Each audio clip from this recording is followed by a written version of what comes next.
Hi, my name is Nisha Binner and welcome to my online platform. Today, let's talk about a few tips to improve your employee engagement. But before that, thank you all of you who subscribed my channel till now, and if you have not yet subscribed, please do subscribe my channel and press that bell icon to get timely updates for all my new videos. So let's talk about the topic employee engagement and the tips. Since the time WHO formally declared the COVID-19 outbreak a worldwide pandemic, organizations all over the financial services industries have been hit at two distinct levels.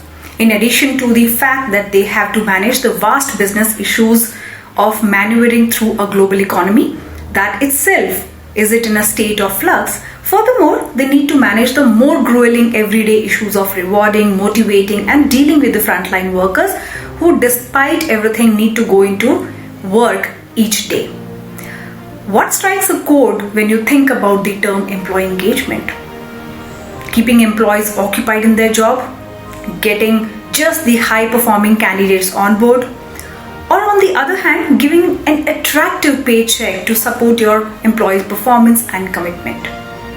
All things considered, if these are the only things that you envision to be, then it's about time we change your impression. Employee engagement is much more than just a program. It involves a social shift, an involvement in how things are done and how the communication flows from the highest level to the bottom of the organization. Engagement cannot just be 2-minute activity in each of the meeting where it will have a higher possibility of being ignored by the employees. It's not a per person activity, but it's a part of an organization ongoing business. Once you start your journey on strategic employee engagement, there is no finishing line. It is a continuous process, a journey without a final destination. So employee engagement is a majority.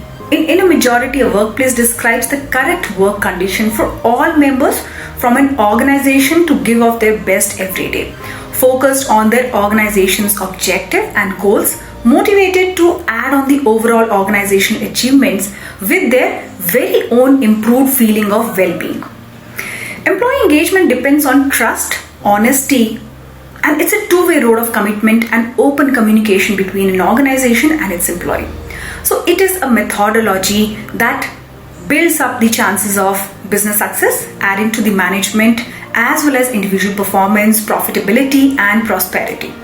Employee engagement is something that can be qualified to be nurtured, supported, and drastically increased. Or in simple words, as described by a business dictionary, employee engagement is an emotional connection an employee feels towards his or her organization, which tends to influence his or her behavior in the level of efforts that work-related activities. So some of the tips that we talk about today are, number one is reward and recognition. Each individual needs to feel acknowledged for the work they do. Make it a habit to thank your employees, immediate reports when they go the additional mile, regardless of whether it is with a sincere effort, email, a voucher, gift voucher, an additional 3-day weekend. Whenever you demonstrate your gratitude to employees, clarify how their hard work helped the organization. A few organizations set up formal prize distribution framework that boost good thoughts and development.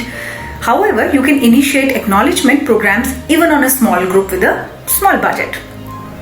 The next is organizational approach, or you can call it overall. It is suggested that organization embraces a progressively engaging organizational approach towards improving employee engagement, from high-level performance measuring metrics, for example, the development of an engagement board through company-wide awareness training and worker association programs.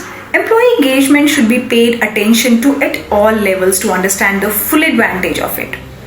Even so much so as connecting employees or engagement and consumer satisfaction dimensions into the employee bonus schemes. The next way is engagement board. Building up an engagement board made of senior members from all over the business to promote a culture of engagement.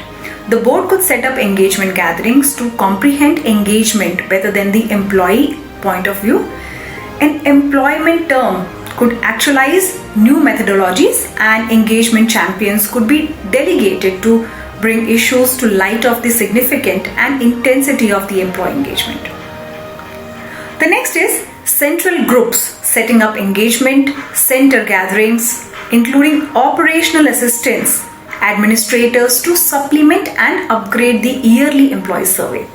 The center's meeting would be driven by employees and could go about as a feedback mechanism on the yearly study and actions undertaken as a result of the survey. The next is mindfulness trainings. So giving engagement awareness training to all level of employees and the board to clarify the significance of engagement, the advantage of elevated levels of engagement and the boundaries to engagement. The next is improve communication. That's important.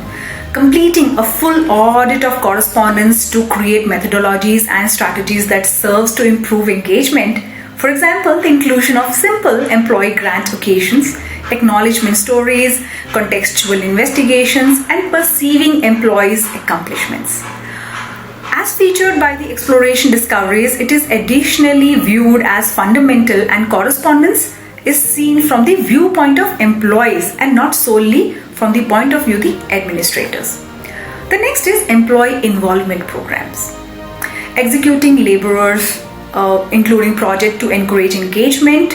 For instance, contribution in well-being and security to guarantee employees becomes occupied with the security part of their work.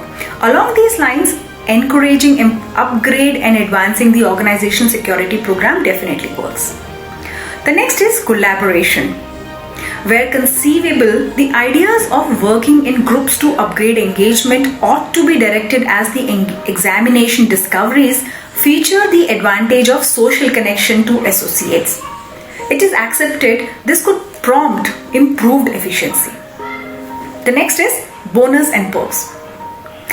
It's significant in this competitive labor market for organizations to offer appealing compensation packages that incorporates compensation, obviously yet additionally reward bonuses, paid time off, medical benefits, and retirement plans. Each employee ought to have a full compensation of the advantage that they receive from your organization from the starting point. So as indicated by a collective or collection of research and surveys, in employee retention, only 24% of Generation X employees says that financial stability motivates them to stay in their current job. Yet 56% of employees state that healthcare and insurance concerns help them in their current job. Benefits and perks that are really beneficial matters, money matters. What you offer your employees in this area must be equivalent to different organizations in your industry, in your area, at par. Regardless of whether it's paid time for volunteering, occasional centered food, snacks or free bites, and coffee every now and then, these perks and advantages can make your working environment stick out and help in improving employee spirits. A few organizations arrange group discounts on first day buys from vehicles and homes and cell phones and home security frameworks and everything.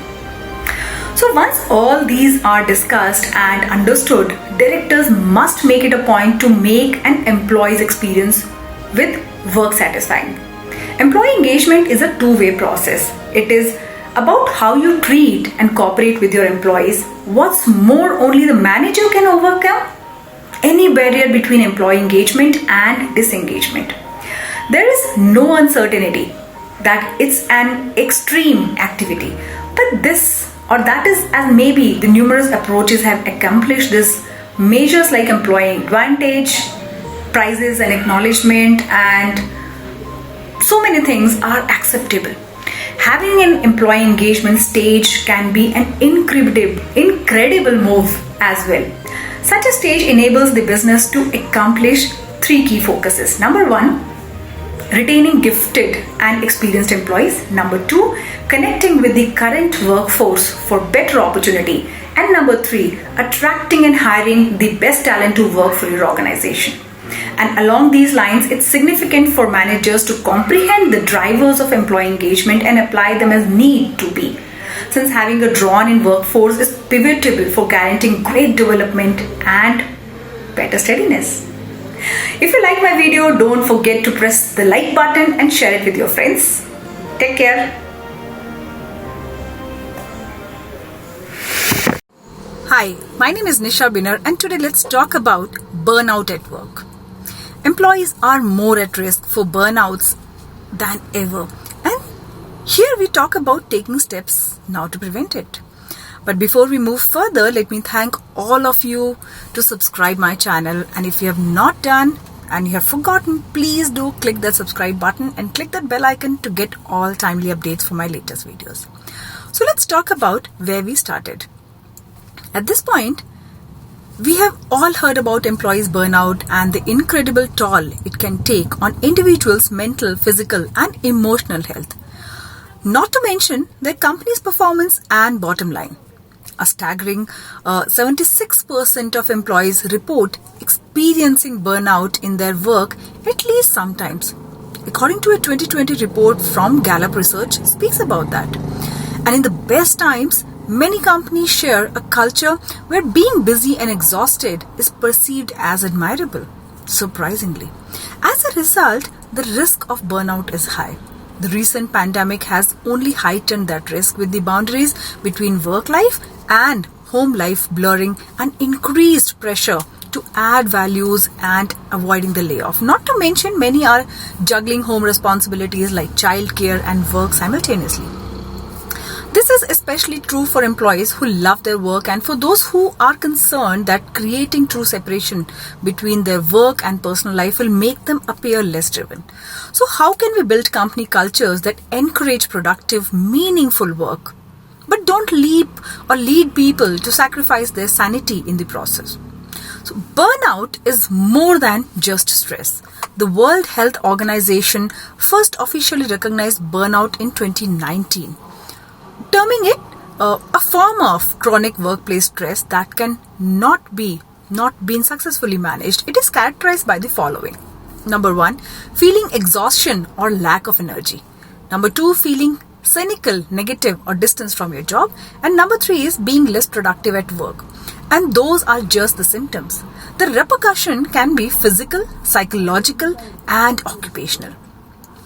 Studies indicate that burnout is a significant predator for everything from insomnia and depression to coronary heart diseases and type 2 diabetes, not to mention increases in job dissatisfaction, absenteeism, and all other kind of behavior that are consequences to the employer. It's common among high achievers who love their careers. So according to a recent study, there are 3 major types of employees who experiences burnouts: those who feel overwhelmed, those who are understimulated, and the last is those who feel disengaged. Underchallenged and disengaged employees can respond well to opportunities for professional and personal development. But what about an ambitious person determined to make an impact? Yes, by acknowledging burnout as the legitimate issue it is, the WHO helped launch the condition into the global spotlight. But while awareness is on the rise and response still seems to fall short, it is little difficult. Articles advising that employees simply need to work less and take some time for themselves can feel laughable in a culture where 1 a.m. emails and working through the weekends have become demand. This is true for employees at every level, but can especially resonate with motivated achievers who wants to prove themselves in high pressure jobs. Understand what's causing the problem and making changes. That's extremely important. So each company has its own issues to address, but these are 3 trends. There are 3 trends that contribute to workout of burnout across the board. Number 1, with emails chiming in our pocket, we are always working. Employees checking emails before getting out of the bed is a problem for more reasons than you might think. So each time we receive a work alert, when we are not at work, our brain performs something called as a cognitive set of shifts. These have been defined by Jennifer Douglas. He's a PhD in psychologist and clinical assistant professor at Stanford University. This means it takes energy and effort to go from listening to your partner's story about their day to thinking about a work task. This energy depletion happens even if we do not respond to the emails. because it begins as soon as we have to process new information about a different subject matter. It's the constant switching back forth from work to personal and back again that decreases our sense of restoration, which can contribute to burnout. To help reduce the number of set shifts for employees, companies can make the culture around technology more human, and that's especially critical now that everyone is working from home during this pandemic. In fact, now is an opportunity to model and foster healthy behavior, such as setting their Slack notifications to do not disturb, taking breaks, staying off, and predetermined hours. Number 2. Without clear goals, employees are either overwhelmed or disengaged. Working without knowing what you are working towards can, for high achievers, lead to a feeling of endless work without achievement or recognition. On the other hand, other end of the spectrum, a lack of connection with employees' goals or team objectives might be the reason some employees feel disengaged. Both can lead to burnout in employees. So set reasonable individual employee goals and corporate goals. These have been given as inputs by a lot of psychologists, clinical psychologists across the globe who specialize in employee burnouts. Goals that are excessively high and nearly unachievable can lead to exhaustion and frustration. But when goals are clearly and doable, employees will feel challenged, energized. The next step is celebrate individuals for achieving these goals. Even if it's just a quick email saying good job, not just will increase employees' motivation, but it will help decrease the stress that leads to burnout. Number 3 is listening and understanding go a long way. The more someone expects their work to be meaningful, the more easily they can experience burnout, especially when they feel their ability to achieve their goal is hampered by outside forces like bureaucratic red tape, unnecessary regulations, and unresolved conflicts. Employees can figure out most of their work-related issues and problem solve on their own. A licensed clinical psychologist who provides therapy to test technical employees in Silicon Valley did mention about that in multiple articles. But when an employee is coming to management with an issue about meeting their deadlines, department issues, and even systematic issues in their companies, it's important to help them feel listened instead of just discussing into a problem-solving session. This may seem counterintuitive. Why wouldn't employee or people want solutions? But research suggests simply hearing out a problem and responding non-judgmentally can improve the morale itself. The kind of open door policy centered around listening can help employees feel confident raising a variety of issues, including feeling of stress or other mental health concerns. This will help who are experiencing burnouts or are about to come forward and seek support. Have referrals on the other hand, this may sound simple, but the impact can be really profound. If you like my videos, don't forget to like and share it with your friends. Have a good day.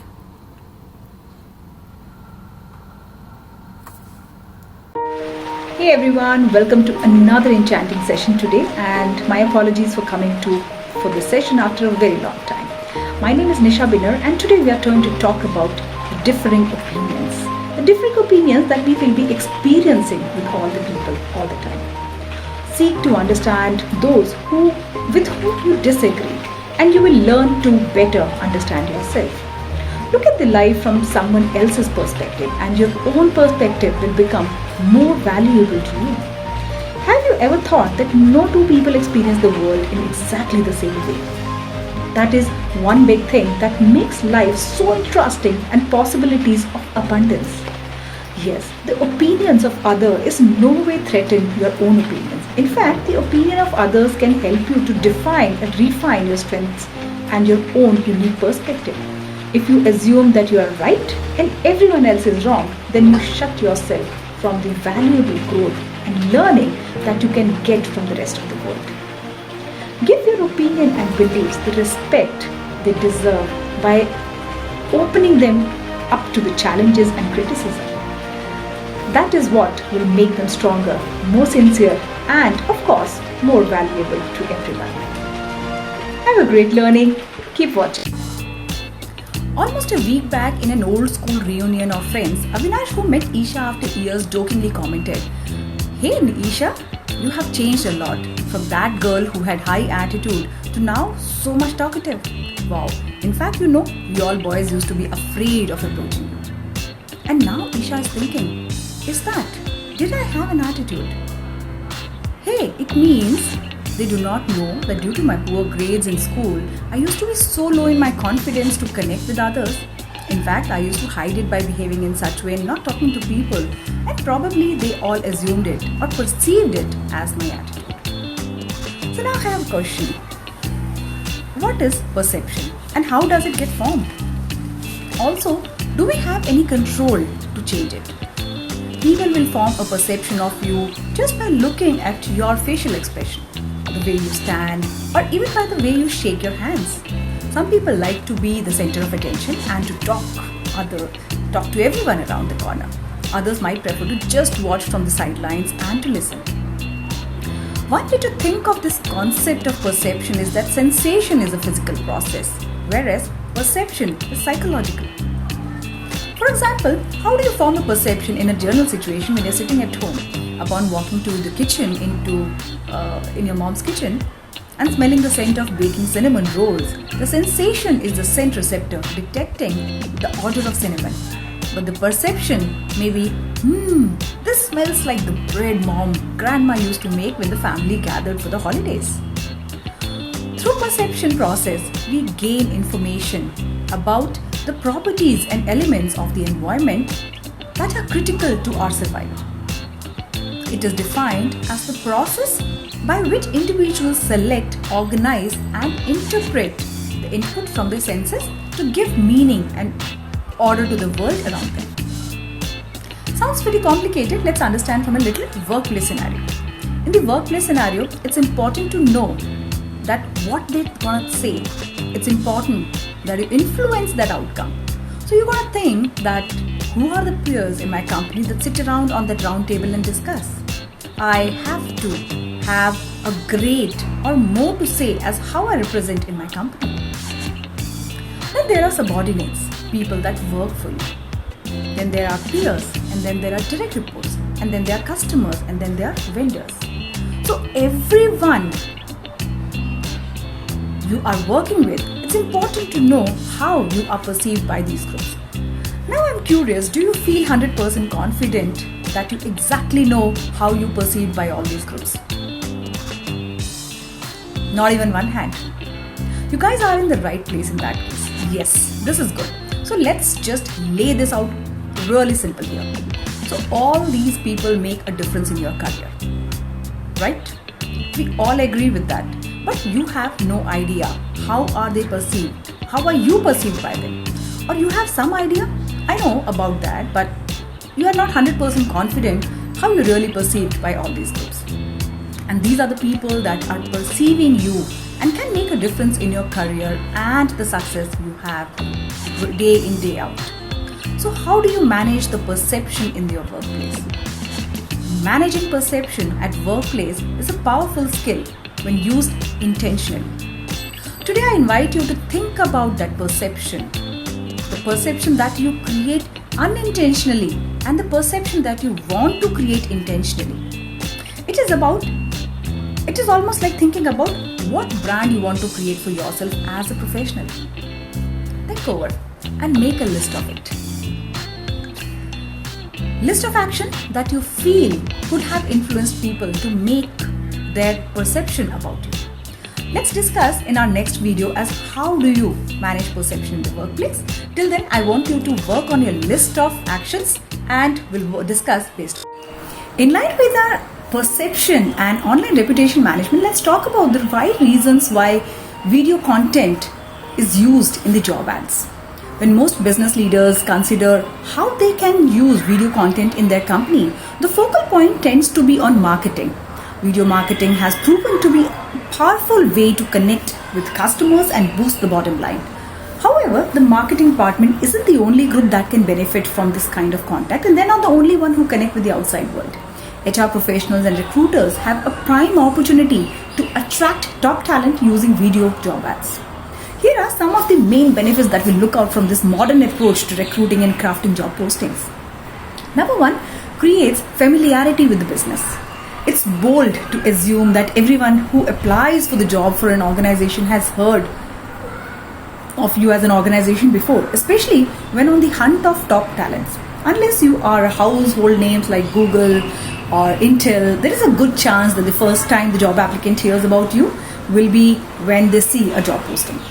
They will likely use that job posting to do some research on your company before applying. Using Google, including a video as a part of the job posting, will give you an opportunity to shape the narrative surrounding your business. This video will act as the first impression and create a sense of familiarity to the candidates.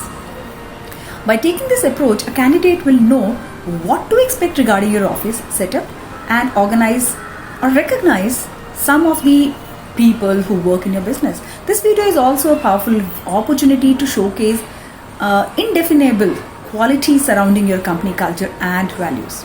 By using a video in your job ad, a candidate will feel comfortable walking through the front door of your business because they feel like they are already been there. They interacted with you over virtual aspect.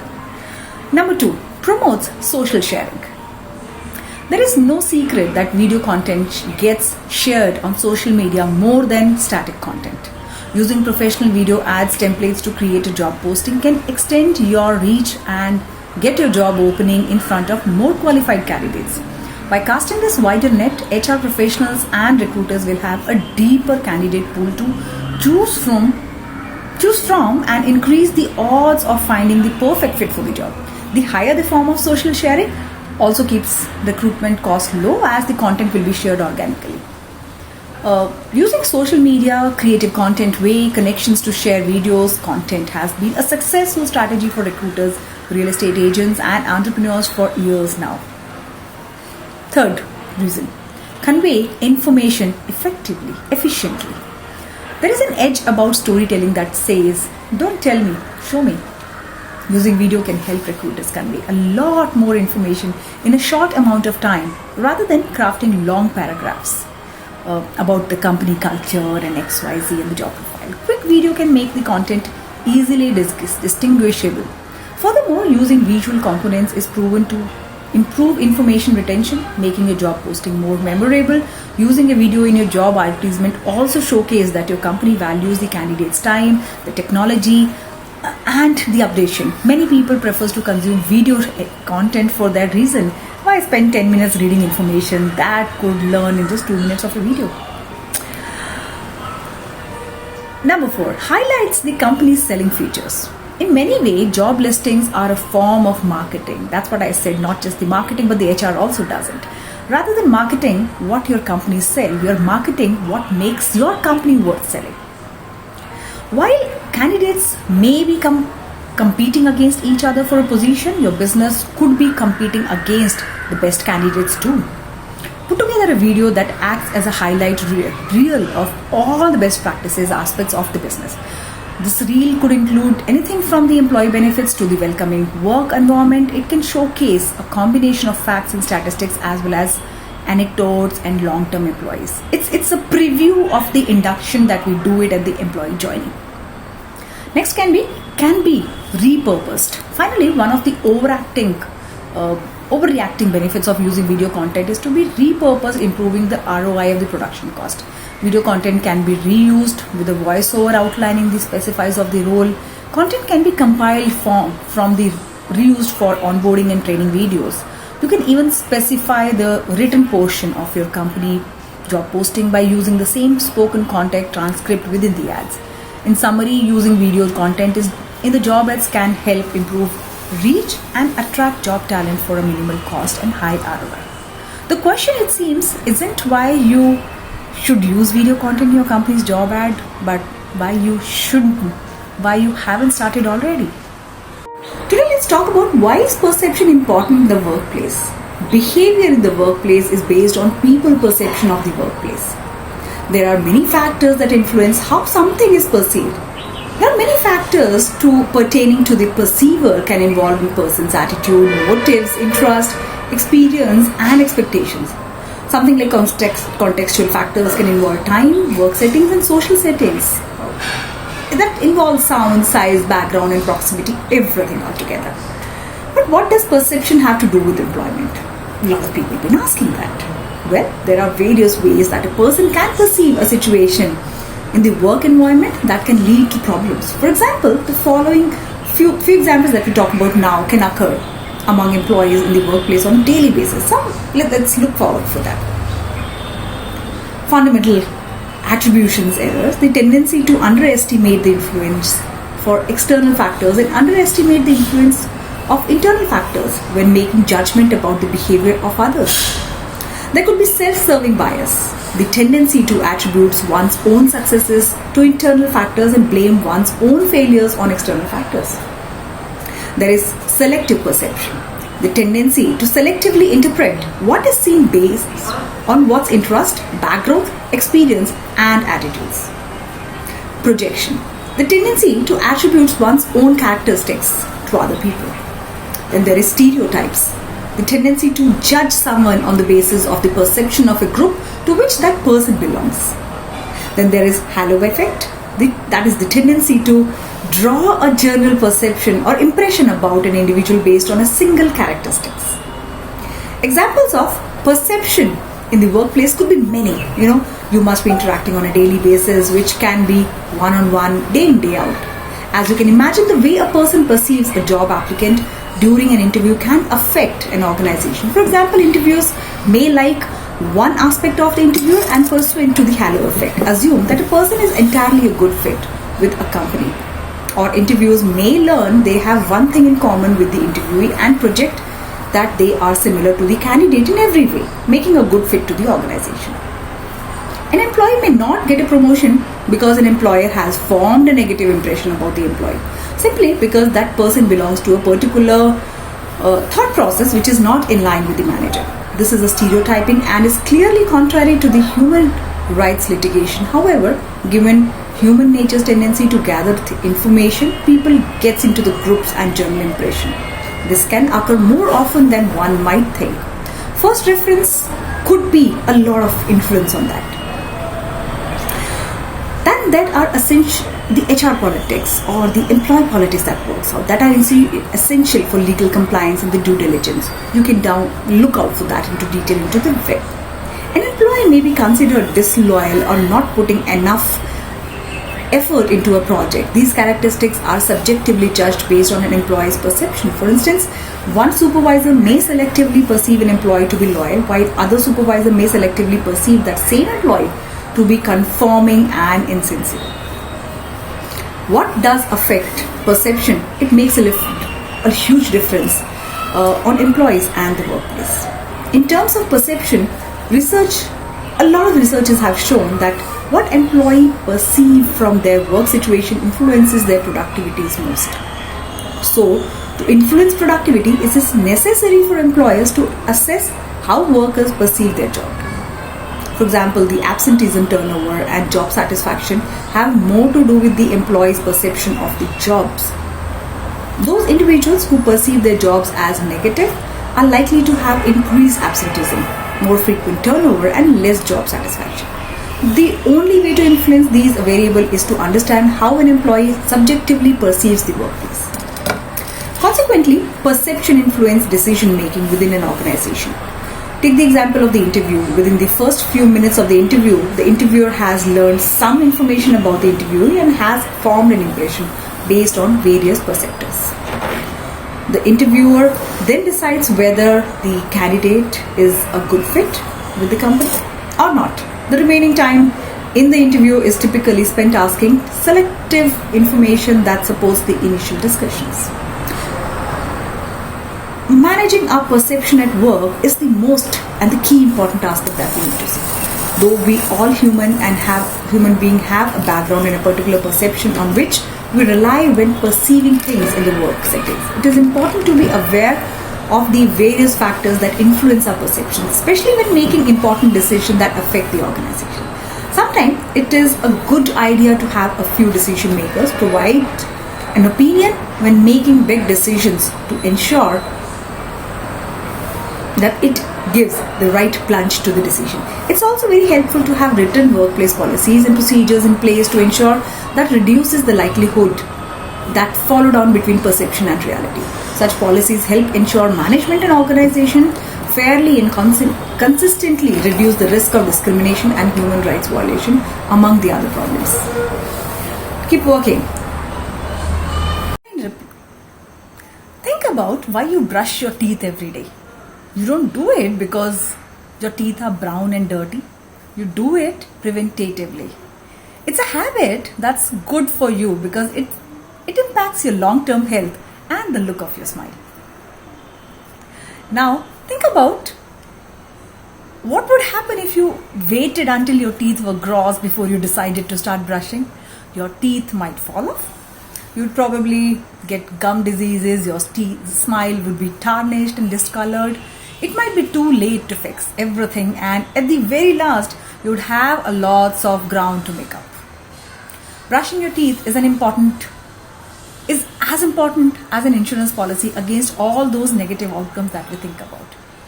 So, people talk about online reputation management, which is as same as works the same way. Many folks realize how important their online presence is only once they have a problem. A nasty negative, an accents rat, a stinky, a sketchy forum that sticks out like a sore thumb, etc. We fix these results but can take months and months or even years. That can be a hard pill to swallow. But ORM, that online, can be just as effective, even more so when it's done preventatively. By building up your reputation now, you're able to lay a strong foundation before anything negative has a chance to dominate your search results. Your online presence is critical to success in the business world today. People spend hours and hours sweating over the smallest detail in their resume, but then forget about the very next place potential employers and clients look, their search results. Even when someone gets your name via word of mouth, their very next step is to look up online and see what you're about. When people had negative results, they finally realize how many people are actually Googling them. They realize this because they find themselves in the uncomfortable positions of finding or needing to defend themselves to potential customers and employers. They have to explain that old lawsuit or the story behind that nasty forum, or why it has happened, why that negative comment has come, and there is no way to recover from that negative first impression. When people have irrelevant results, they don't hear about it because there's nothing for potential clients to complain about, but there's nothing to impress them with either. So neither negative, so no positive also. Clients and employers can't find relevant information on you, so you lose out on business opportunities. They look up to you and find a forgettable, irrelevant reputation. People with stellar search results are to a certain extent in the same boat as folks with negative search results. They finally realize how many people are Googling them on a regular basis. Only this time it's to advantage of their business. It could be Google, it could be LinkedIn, it could be any business platform site or an online platform. It's a no-brainer really. Relevant kick-ass results that direct people to the right information and build to result in more businesses. The best kind of insurance is one that brings in business. And this isn't just an idealistic notion. I have been actively managing my online reputation for less than a year. This was one of the feedback that given by one of my old business contract. And the person was very, very actively branding yourself thanks to his blog post and active online presence. This stuff legitimately works. That's why he's been started to take one more client who was interested in these proactive branding focus campaigns. They understand the benefit of maintaining a healthy smile, and they understand the benefit of keeping their online reputation in pristine shape. It's the best kind of insurance policy, one that brings more business into the door every single day. You don't wait until your teeth are gross before you decide to take a toothbrush. So don't wait until you have a negative search result before you start managing your online reputation. Be it a business or be it individual. get started today. So there are 4 simple things that we talk about you can do today to work on your online reputation management. Number 1, purchase your domain. Go on a site like godaddy.com and buy the essential domains with the name on it, with the .org, .net, for example. That is an incredibly important form of online insurance. Even if you do not plan on building a website right now, you will still prevent other people from taking a valuable piece of real estate away from you or using it against you in the future. Number 2, get a personal website. Having a personal website is a terrific way to consolidate everything important into one central hub. You can put your resume, accolades, portfolio, biography, contact information and blogs, all your hobbies related activities all in one place. But there's nothing better than having your own site come up when people search your name. Wow, professional is the best way to direct potential clients and employers to the information that matters the most. Squarespace and various other platforms makes this easy with classy and professional themes. If you do not want to spend huge amount and are a bit tech savvy, you can make yourself a nice site for free with WordPress. Alternatively, sign up for few All About Me and all, they can help you out. Number three, keep an active blog. There is a lot of compelling information out there for why blogging is worthwhile investment. When I say blogging does not mean only about the hobby, it can be professional. It depicts you as a thought leader in your industry and bring in free business. It can earn you loyal followers and will build authority on your website so it ranks well in the search results as well. Write an article today and put a reminder on your calendar to write another in 2 weeks or 4 weeks. That keeps you active on your hobby and your interest areas too. Need some help coming up with effective article topics? Write down some trends or innovations in your industry that are making you excited, worried or angry. What lessons can you teach others about a recent event in your professional life? Find some news articles on your niche you would like to comment or take in a new direction. You can decide on all those aspects. This is the birth of how to blog post. Step number 4, build a social presence. Sign yourself up on some of the most authoritative social networks like LinkedIn, Twitter, which speaks your mind on the positive direction. Try out one like aboutme.com, up and upcoming networks that don't require much effort on your part but still looks great and rank well. And follow these 6 steps to optimize them properly for search engines that in detail. That's the important. Work it out and see how does it take you to the next level in your online reputation management. The impact of your search results, how does it make?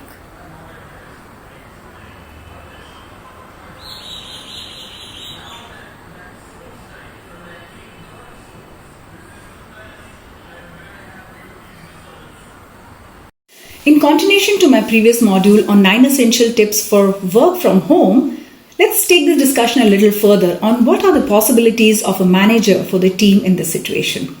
In this current situation of COVID-19, when most of the organizations have moved their employees for work from home scenario, there are many functions and industries where it's not falling in line with their routine responsibilities. For example, retail sector, sales and marketing functions, business development teams, office administration, some of the HR functions, and etc.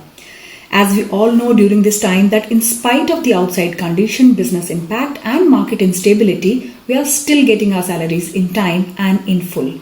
Hence, it falls even bigger responsibility on our shoulder to ensure we are productive enough to being creative and thinking out of the box solutions for the productivity in business. So here are a few steps that a manager must ensure to productively engage their team members and intact team proactively by working on solutions. Let's talk about 7 tips for managers on how to manage remote staff. Step number 1, set clear expectations. With remote working, leaving the employees more in control of their workday structure, it is down to you as the employer or the manager to make your expectations extremely clear. The best managers always set clear expectations. So ideally, managers need to be setting the example to the team with their actions and results.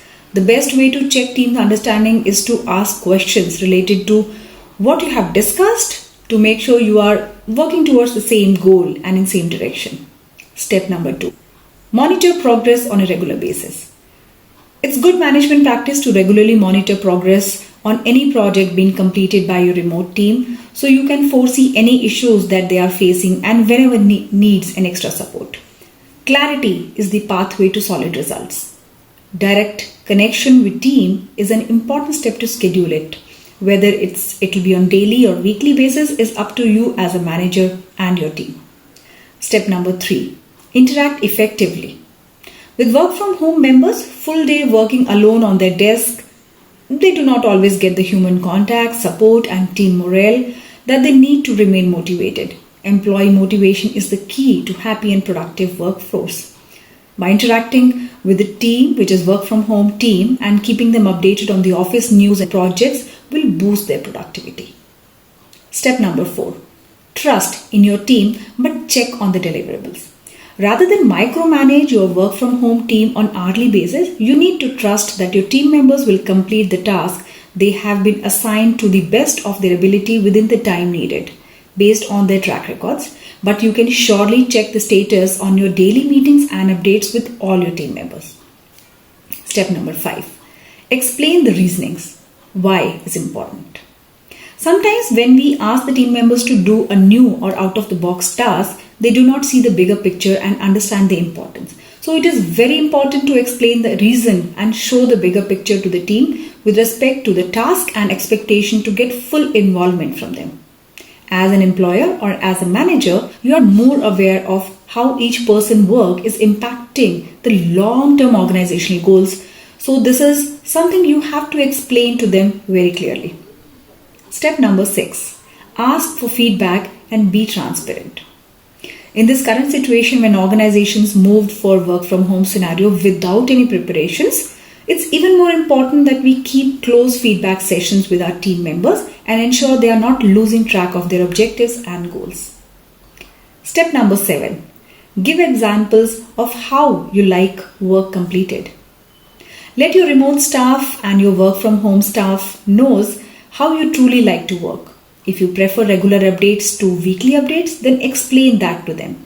If there are certain things that that are more of a priority to you as manager, then it's your job to explain it to them and it's their job to see that it is being done based on the requirement.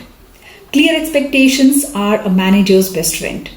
If you don't thoroughly explain the way in which you wish to work, then you cannot expect the remote workers to meet your expectations.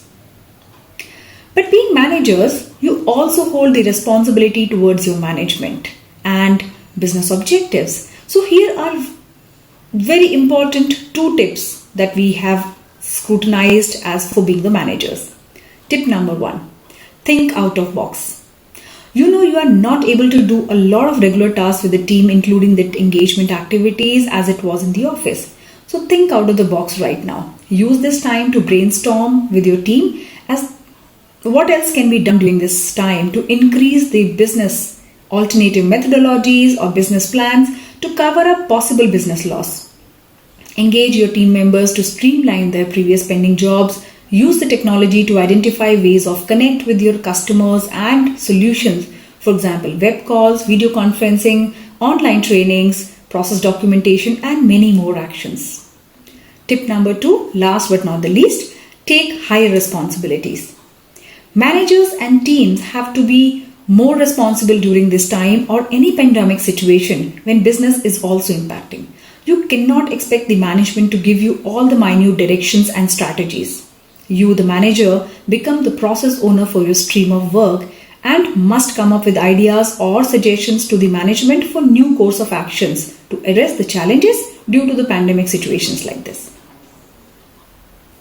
At the end, hopefully, these few steps will give you a robust blueprint on how to manage work from home employees and be a work from home responsible manager to your management. The main thing to remember is to maintain high level of communication and take bigger responsibilities and keep the whole business connected. This way, work from home will be valued and it will be more productive. The stress you experience is not caused by the things that happen around you. Your stress comes from the way you react to those things that happen. To experience less stress, you do not need to undertake some grand project that will change the world around you. It is simply a matter of observing and adjusting the way you respond to your whole life. The things that really upset you are able to get to you because you allow them to do. You may not be able to stop them from happening, yet you can absolutely choose not to observe or obsess over them. Yes, your stress may indeed be telling you that you need to take some action or another. Yet, after you receive the message, there is no need to continue holding on to the stress. Reducing your stress is as easy as redirecting the focus of your thoughts. The more you practice doing it, the more quickly and naturally it comes. The thoughts you choose to hold in your mind will determine the amount of stress you have. So choose to leave the stress behind and put yourself into positive, fulfilling pursuits. Stress is a part of life. Trust and truth. Trust comes from truth even when the truth hurts. Yes, especially when the truth hurts. You cannot have trust without the truth, and without trust, nothing is achieved. To follow your own ideas and possibilities, you must have faith in them.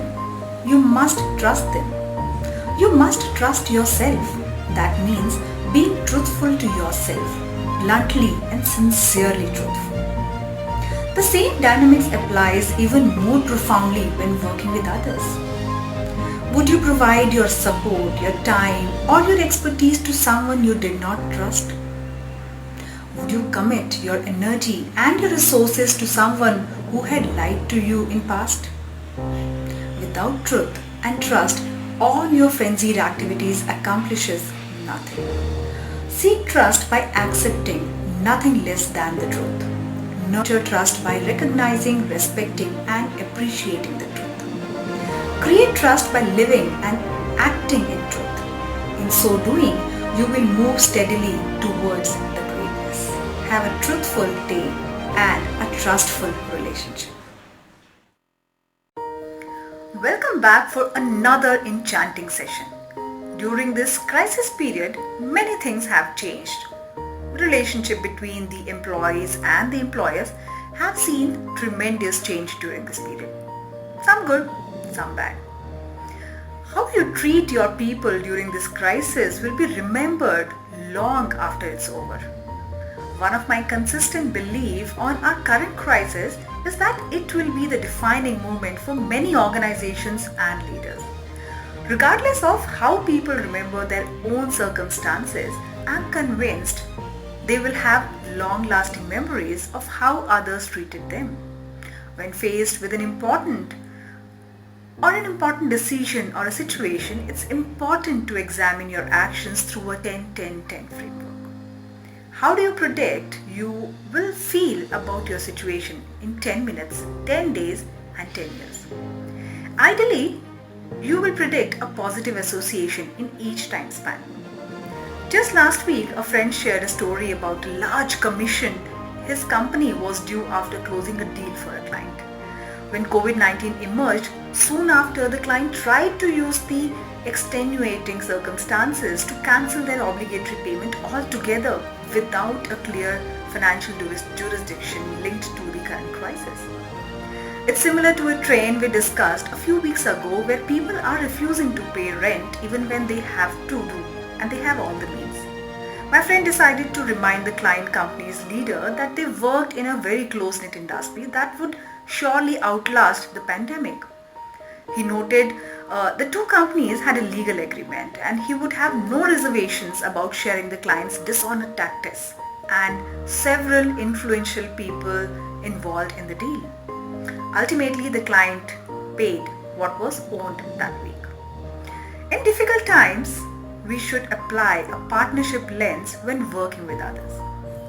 It's important to come to the table honestly with the goal of reaching a resolution and addresses the reality of challenging circumstances, while also being fair to both the parties. While there have been extensive discussions and examinations of how companies treat their employees during this crisis, how businesses treat their vendors is equally important. In our case, when clients have been open and honest about their troubles, we have responded with flexibility and understanding. We have also arrived at mutual positive outcomes in almost all the cases. But I have also observed many cases where companies have or were treated poorly by their clients in the past few months. In these instances, clients have placed the burden of their own decisions on problems on their vendors without even acknowledging the sanctity of a contract or the potential damages to the vendor's business. In these cases, a common tactic deployed is one that I have come to call retroactive unhappiness, having seen it many times over the years. This is when a client, often through a new team member or contact, suddenly asserts that they are unhappy with the vendor's past performance to escape a past due obligation. In almost all of these cases, there is an underlying problem with the client's business. Rather than owing the fact that their business is facing financial challenges, these companies find it more expedient to express retroactive unhappiness with the services rendered. The cowardly practice speaks volume about a business and its leadership. Vulnerability is valuable in difficult times, and businesses who refuses to show it often struggles to recover and alienate their partners in the process. If you hired someone to paint your house and lost your job after they billed you, it would be unethical to tell them you haven't happy with their work months after the job was done to avoid paying. No, the moral action would be to honestly explain your situation, affirm your commitment to pay, and figure out a payment plan to honor your obligations. Let us also not forget the role karma can play in the long run. The people you treat poorly today then often seems to find themselves in a position to return the favor in the future. The decisions you make in the next 10 minutes or days may help you or haunt you for the next 10 years. Life truly is a boomerang. What you give, you get back. Think about it. Have a good time. It's that time of the year. It's the performance review season. Employees are on the edge of their seats. Do get the raise? Are they penalized for the 2-week vacation they took? And the feelings are equally mutual. Managers are often confused about how to conduct a performance review. And as if things weren't bad enough, performance reviews are extremely insufficient. And of course, do we have stats? We do have the stats to back it up. 95% of the employees are not satisfied with their company's appraisal system process. The drill is the same everywhere. According to traditional performance reviews, you notify your employees regarding the reviews a few days prior. Then you prepare what you're going to discuss according to the available reports. Then talks with the person, starting with some positive notes and then nitpicking the negatives. And finally, even your best employees leave the review unsatisfied. The result? An embarrassing failure. Not only are you sending mixed and incorrect messages, but also wasting a lot of valuable time. So what do we need to do? Let's think about. An employee's evaluation should be more than just an annual interaction. It's a waste of time and doesn't provide any substantial feedback. A simple performance rating won't do the job. Your performance evaluation needs to be more holistic and frequent. Irrespective of the kind of evaluation system your company uses, there are a few basic guidelines you can follow to optimize your performance review processes. Let's go back to the early expectation. What about people make the mistakes is that they think performance review starts when you enter the conference room to discuss your performance. No, it is important to understand how you really want to evaluate your employees. It is even more important to communicate the same with your employees. Make sure you sit down and plan with your direct subordinates about your expectations and targets you want them to achieve right at the beginning of the season. This will result in higher productivity and performance of your employees because they know what they have to do and also what you expect from them.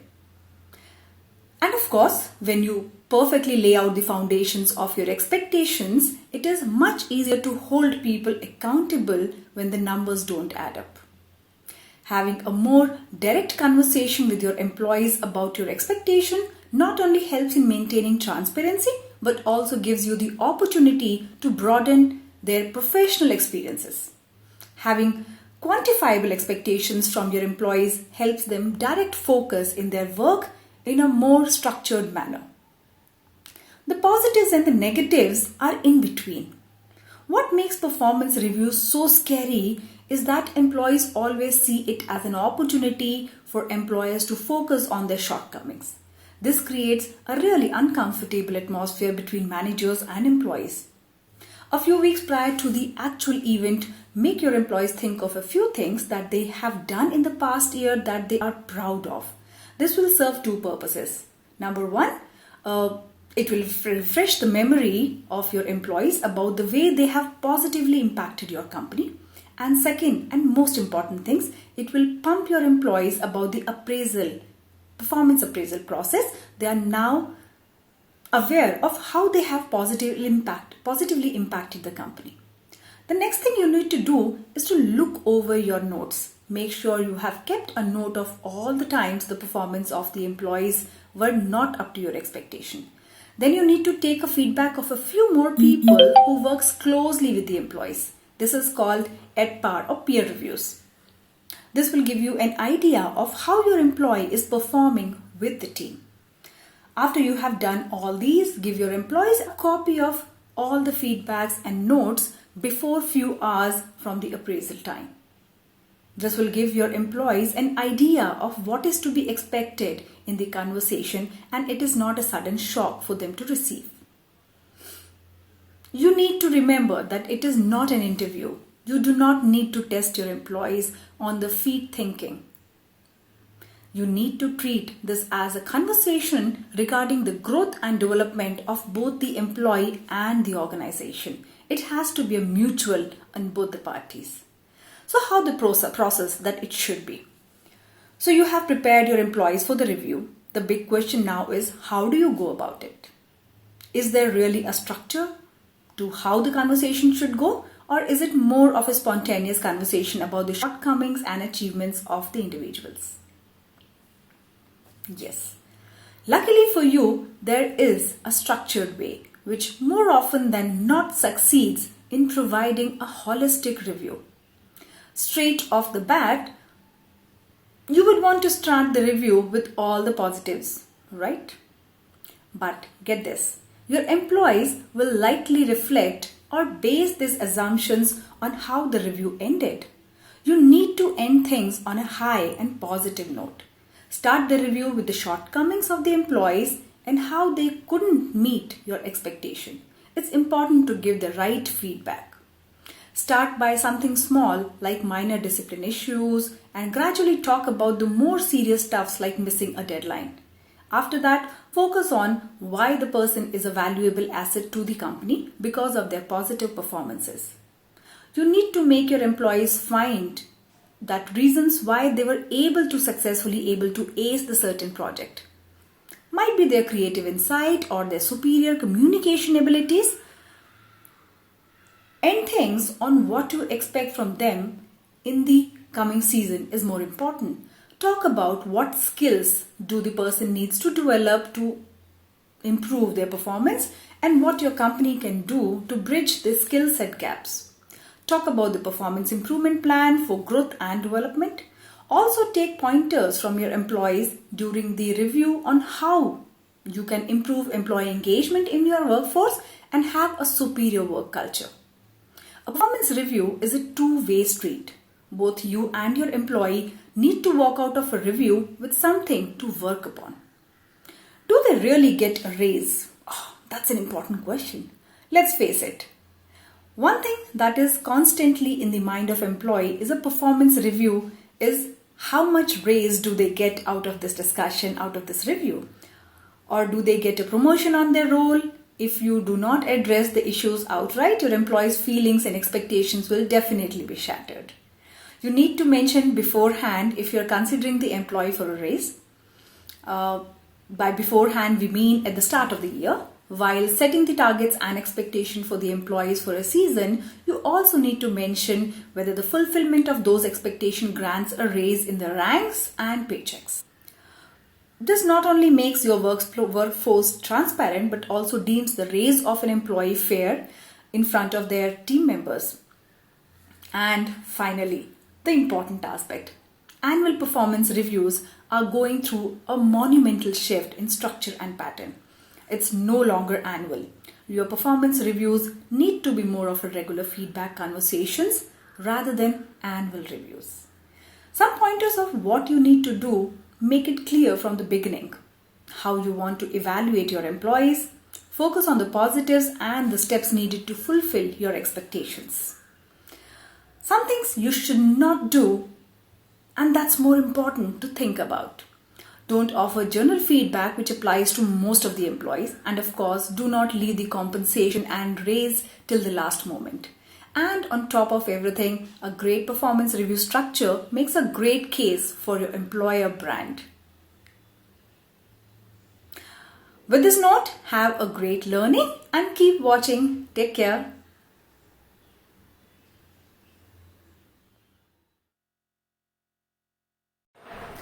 Hi, my name is Nisha Binner, and today let's continue to discuss on attitude, the positive attitude. But first of all, let me thank all of you for your continuous feedback on my previous sessions and keep me motivated to come up with new discussions every time. Yes, to start with, your attitude matters a lot in your life. How many of you have really thought about it? Carrying the right attitude can have a magical impact on your life. It is only the God who knows what is written in the next page of your life. In fact, it only comes in the front of you once it is written and released. Like a movie, we talk about the trailer and the release. You or I have no eraser to erase, nor you can cut and rewrite. So let's be prepared to confront every situation that comes in our life. As once William Shakespeare has said, there is nothing either good or bad. It is only the stars to hold our destiny but in ourselves. To make it more meaningful, we are in a world where people criticize more than they appreciate. In fact, they try to find out faults in each and every task you do. They laugh when you fall and they're jealous when you grow. Isn't it? That's a fact. Many times you fall just before the finishing line. That is when they celebrate. You feel broken, tired, as if the pieces of glass are shattered on the floor. So what is in your hand? Attitude? Your attitude towards these problems is your strength. It can not only save you from the unwanted situations but bring you out from the deep troubles. Like the positive attitude may also or not solve the problem, but it can make a way to do so. Right attitude, the right time brings out the stronger shade of your personality. It becomes easy for you to put down your thoughts as you enforce the other person to listen to you. The way you speak, your words you use, and your tone represent your attitude. Attitude plays an important role at your workplace too. I'm sure you must have realized it. Work becomes easier if you have a positive attitude towards your profession. Ask yourself if you are enjoying your work you are doing. How many of you have checked it? Are you striving towards the goals of your company? Is your profession or salary is making your personal life better? Answer to these few questions will decide the attitude towards your job or profession. I'm sure it helps out, reinforces you. Once Rumi said, whatever happens, just keep smiling and lose yourself in love. In fact, it's truly experienced many times, that smile on your face can put the people into a big trouble, especially when they are tired to hurt you. They will get confused about their actions, such an attitude will keep you at peace without being affected. This smile will act as a shield for you. Once Sean Ashmore, another renowned personality, said, "Style is a reflection of your attitude and your personality." Yeah, very well said on that, right? The attitude comes from not what you wear, but how you carry yourself and present yourself in front of others. By refreshing some old memories, Swami Vivekananda, the iconic speech in Chicago, I'm sure many of you must have remembered that or heard about it, is still in our ears. His words will always inspire the youth. He did not bother what he was wearing, as it was different from what those people used to wear. His attitude came out rightly from his words and his personality. Once Bruce Lee said, "Always be yourself, express yourself, have faith in yourself. Do not go out and look for a successful personality to duplicate it.